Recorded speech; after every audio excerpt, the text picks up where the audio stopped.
Okay, let's just dive right in. Today, we are tackling what might be one of the most critical but also most misunderstood books in the entire Sergei Maas fandom. Yeah. We are zeroing in on Tower of Dawn, the sixth novel in the Throne of Glass series. And we really had to approach this one carefully because, this book is almost a logistics problem for readers. It is. Our sources for this are pretty varied. We've got a great character transformation study, a detailed literary analysis, and, maybe most importantly, a whole bunch of fan discourse about where you should even read this book in the timeline. Exactly. And that's our mission today. We're going to guide you through the details that honestly elevate this book from what some people call a side quest. Which is such a common complaint. To what it really is, an absolutely crucial installment. We're going to pull out the essential character journeys, especially Chaol's, and the geopolitical stuff that sets up the entire finale. Let's start right there then, with the central figure of this whole parallel story,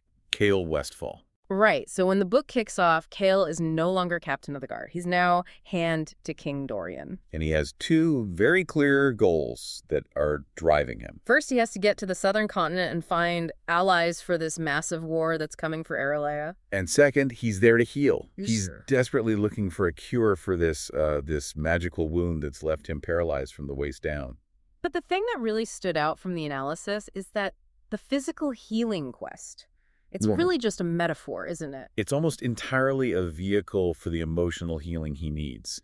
He shows up in Antica just crushed by this psychological weight from his past failures. And it's not just one thing, it's layered. Oh, totally. You've got the shame of fleeing when Dorian told him to run right after Sorsha was killed. Then there's the guilt over Dorian's valid possession, which he feels he should have stopped. And all of that leads to the battle where he loses the use of his legs while, finally freeing Dorian. It's a profound identity crisis. Exactly. His entire sense of self, his worth, was tied to being a warrior, to his ability to fight and protect. So when his legs are taken, that identity is just gone. Obliterated. The literary analysis we looked at frames his whole arc with one central theme: strength and worth start from within. But can we just stick with that shame for a second? Because, did he really have a choice when his king ordered him to leave?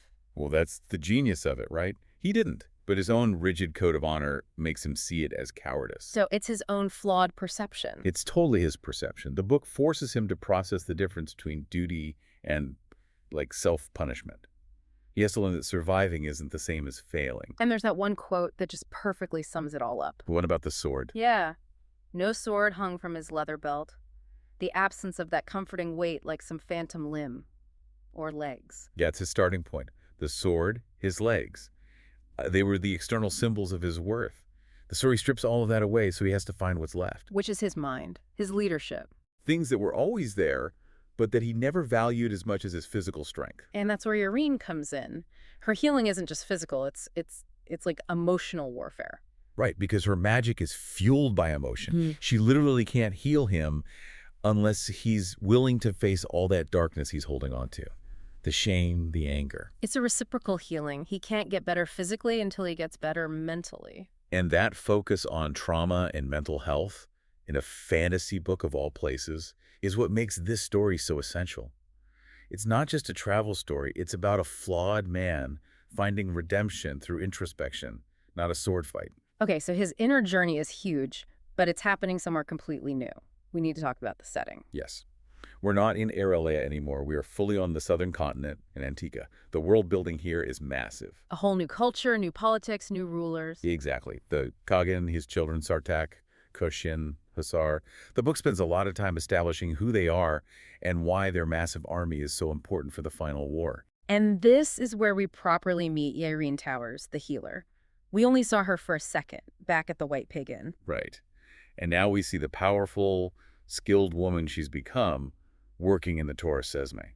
The relationship starts off so tense. Well, yeah, given their first interaction. Yeah. But it grows into this really powerful romance built on mutual respect. And we can't just gloss over her powers. The analysis calls out this deal she made with Silba, the goddess of healing. Oh, that's a huge point. It's not just free magic. What was the deal again? It's basically that her power has to be used to help others, especially in the fight against darkness. Yeah. If she ever uses it selfishly, she risks losing everything, her magic, even her life. It gives her real stakes. So she's not just a healer, she's a soldier in her own right. Totally. And speaking of soldiers, let's talk about Nesryn. She travels with Chaol, but her story it's one of the best parts of the book. It's so joyous. She completely steps out of Chaol's shadow and finds her own purpose. She goes off with the Rukin riders. And that's where she meets Sartak. The romance is a huge fan favorite. You read the fan discussions, and everyone just loves the flying scenes, the culture of the Yrene clan. It's this great moment where she realizes her worth isn't tied to being near some powerful man. It's about her own skill, her own heritage. The world building around the healers is also it's top-notch. The Torre Cesme, the Parvani Library. Oh, I loved the library, described as just breathtaking, with that cranky librarian and all the mysterious cats. Those little details that make the world feel so real, even in this epic war story. And then there's one more huge connection back to the main plot, Fulkin Enar. Yes, the shapeshifter. We heard his story from Manan way back in Heir of Fire. And here's the emotional gut punch at the end of the book. It's revealed that Falcon is Lysandra's uncle. Which is, that's a monumental reveal for her character. A tiny thread in this book that has massive implications for the finale. Okay, so we've established the book is vital. Now we have to get into the structural problem. The reason so many people resent reading it. The placement. It's pure emotional torture. Exactly. Tower of Dawn comes out right after Empire of Storms. And Empire of Storms ends on the most painful cliffhanger of the whole series. Aelin is captured by Mauve. Roland is losing his mind looking for her.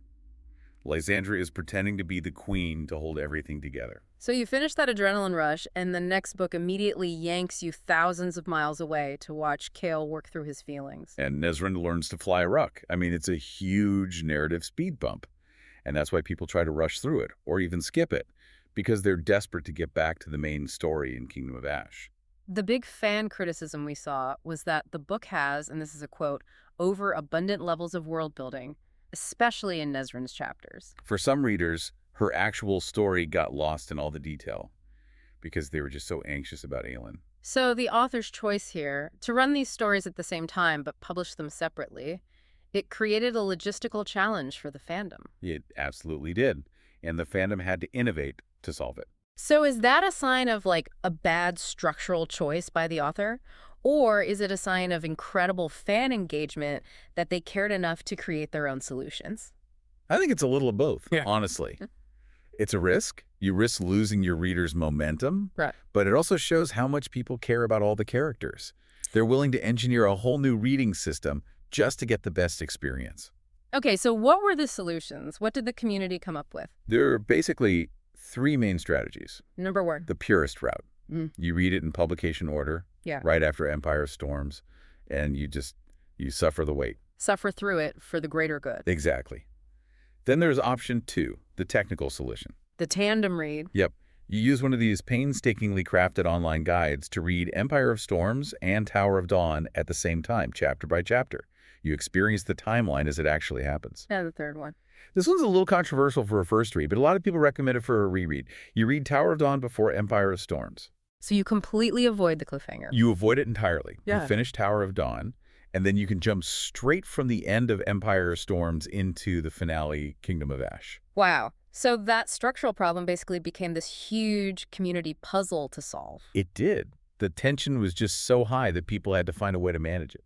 But for those who do get through it, no matter how they do it, the payoff in the last part of the book it's enormous. It's essential. You get these huge revelations that completely change the game. Let's start with the big one, the antagonist twist that reframes the entire series. The terrifying reveal that Mauve, the Fae Queen who has Aelin, is actually the Queen of the Valg. And that one fact forces you to rethink every single interaction you've ever seen with her. The stakes just went from 10 to 1,000. Aelin isn't just a prisoner of an evil queen. She's in the hands of the ultimate ancient enemy. And then there's a second Valg reveal, the one on the southern continent. Right. Chaol and Nesryn figure out where the Valg's control is coming from. And you think it's the Queen Mother, of course. That's the obvious choice. But it's not. It's a classic misdirect. It's the second most inconspicuous character, the pregnant Duva, which is just brilliant because it lets them neutralize the threat without a huge political incident. So finally, what did they actually accomplish? What makes this whole trip worthwhile? Two absolutely critical things that set up the final war. First, they have these precious documents. They're full of word marks. Right, and only Aelin, because of her bloodline, can read them. They literally hold the key to defeating Erewhon. And second, the big one. The big one. They secured a massive army and navy from Antica, An entire kingdom's worth of soldiers and resources. including the Rukan riders. This is the reinforcement that Erilea desperately needs to even stand a chance in the final battle. So they didn't just go there to heal Chaol. They went there to secure the foundation for victory. It makes the whole book geopolitically indispensable. So wrapping this up, what does this all mean for you, the reader? We've seen that Tower of Dawn isn't a pause button. No, it's a necessary reframing of the whole story. It's critical for Chaol's inner growth, him forgiving himself and finding worth beyond being a warrior. But it's also about securing alliances and revealing the true nature of the Ultimate Series villain.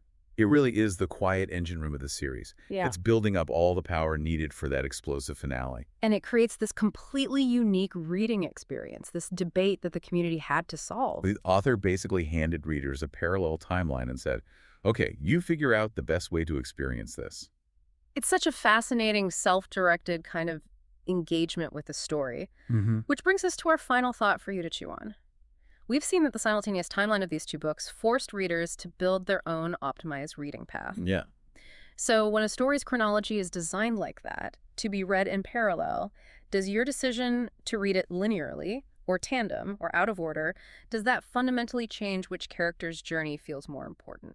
Or are all those experiences equally valid ways to understand the whole story? Think about it. Did you prioritize Aelin's high-stakes action or War's quiet healing? The answer might tell you more about yourself than it does about the book. We will catch you on the next deep dive.